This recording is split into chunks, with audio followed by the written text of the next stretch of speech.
Hello everyone, જય માતાજી। આજે આપણે નવી રેસીપી લઈને આવી ગયા છીએ। આજે આપણે બનાવીશું દૂધીના મુઠિયા। તો એના માટે આપણે દૂધી લીધી છે, એને આપણે છીણી દઈશું। અને જો આ આપણે લીધા છે લસણ અને મરચાં, આને આપણે ખાંડી દઈશું।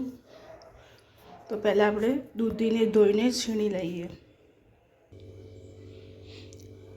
જો આપણે આ લીધો છે ઘઉંનો જાડો લોટ, જે ભાખરીમાં આપણે વાપરીએ છીએ એ લોટ। પછી આ એડ કરીશું બેસન, ને આ આપણે નોર્મલ જે રોટલીમાં વાપરતા હોય એ।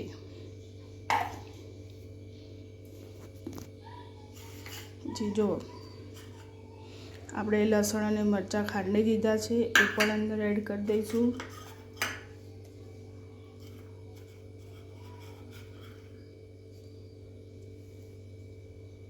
જો આપણે આમાં લોટ, લસણ અને મરચાંની પેસ્ટ, પછી દૂધી પણ ખમણીને એડ કરી દીધી। હવે આપણે એમાં મસાલા એડ કરીશું। તો મીઠું,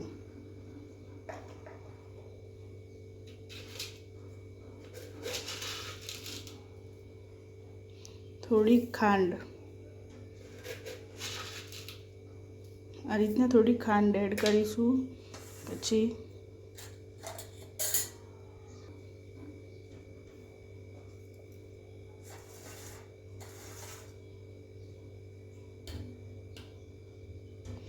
હળદર,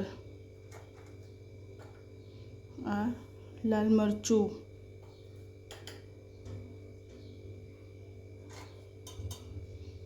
ધાણા જીરું,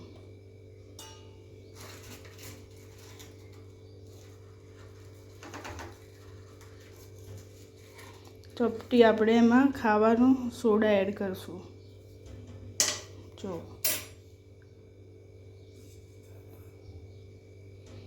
પછી 2-3 ચમચી જેટલું તેલ,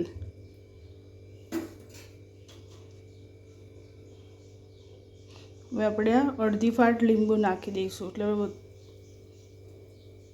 સરસ સોડા એક્ટિવેટ થઈ ગયો। હવે આપણે આનો લોટ બાંધી દેવાનો છે, એટલે આમાં પાણી યુઝ કરવાનું નથી। પાણીની જરૂર પડે તો થોડું થોડું નાખવાનું, બાકી આપણે જે આમાં દૂધી નાખી છે દૂધીમાં પાણી હોય જ છે। ચલો હવે આપણે આનો લોટ બાંધી લઈશું। જો આપણો લોટ એકદમ સરસ તૈયાર થઈ ગયો છે। હવે આપણે એમાંથી મુઠિયા બનાવી લઈશું। આમાં મારે જરાય પાણીની જરૂર નથી પડી, દૂધીમાં પાણી હોય જ છે ને। આમાં તમે લીંબુની જગ્યાએ દહીંનો પણ ઉપયોગ કરી શકો છો। જો આ રીતના આપણે બધાય બનાવી લઈશું એક સરખા આમાંથી। જો મિત્રો, તમે જોઈ શકો છો આપણે બધાએ આ રીતે કમ્પ્લીટ બનાવી દીધા છે। હવે આપણે એને 15થી 20 મિનિટ માટે કૂક થવા દઈશું વરાળે। પછી તમને બતાવું, જોતા રહેજો આગળ। જો 15થી 20 મિનિટ થઈ ગઈ છે, આપણા કૂક થઈ ગયા છે। આપણે એને ચેક કરી લઈશું। જો આ ચાકુ નાખીને આ રીતે ચાકુ ક્લીન આવે એટલે સમજી લેવાનું કે આપણા કૂક થઈ ગયા છે સરસ રીતે। આપણે એને કટ કરીને વઘાર કરી દઈશું। જો આપણે મસ્ત સરસ રીતે બધા જ એક સરખા કટ કરી દીધા છે। જો એકદમ સોફ્ટ બન્યા છે, તરત જ દાંત વગરનું માણસ પણ ખાઈ શકશે, એટલે એકદમ સોફ્ટ પોચા। જો આપણે આ બાજુ તેલ મૂકી દીધું છે એનો વઘાર કરવા માટે।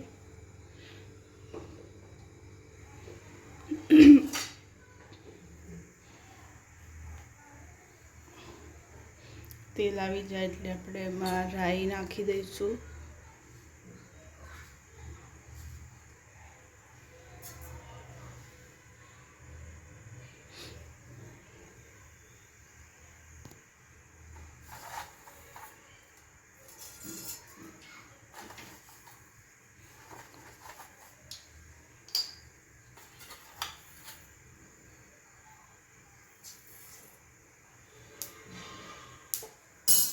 જો એકદમ સરસ રીતે બધી રાઈને ફૂટી જવા દઈશું, કાચો ટેસ્ટ ના આવે।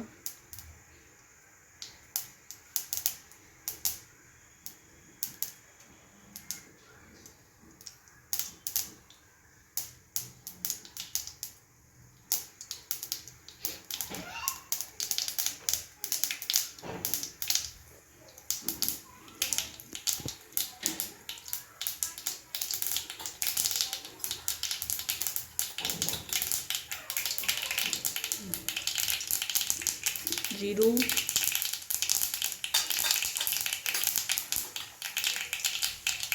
હિંગ નાખીશું,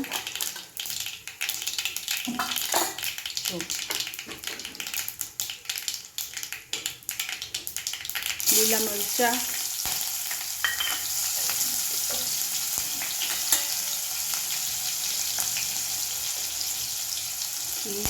એક ચમચી તલ, હવે આપણે અંદર આ મુઠિયા એડ કરી દઈશું બધા.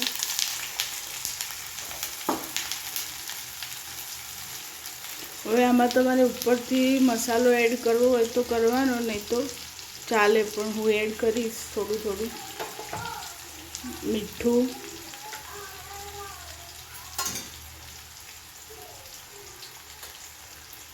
ધાણા જીરું આપણે આમાં એડ કરેલો જ હોય એટલે ના કરો તો પણ ચાલે.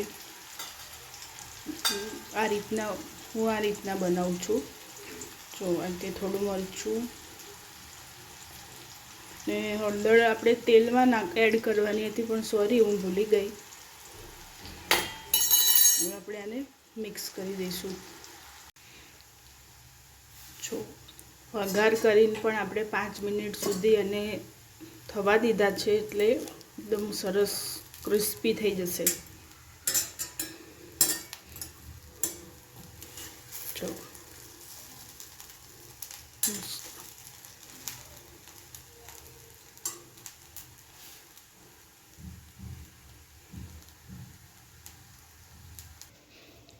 જુઓ તૈયાર છે આપણા મસ્ત સોફ્ટ દૂધીના મુઠિયા. જેને પણ ખાવા હોય તે આવી જજો અને જરૂરથી મારી રેસીપી ટ્રાય કરજો મિત્રો.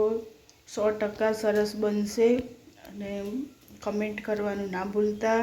અને મારો વિડીયો ગમે તો લાઈક, શેર અને સબસ્ક્રાઈબ કરી દેજો. મળીશું નેક્સ્ટ વિડીયોમાં. ત્યાં સુધી બાય બાય. જય માતાજી.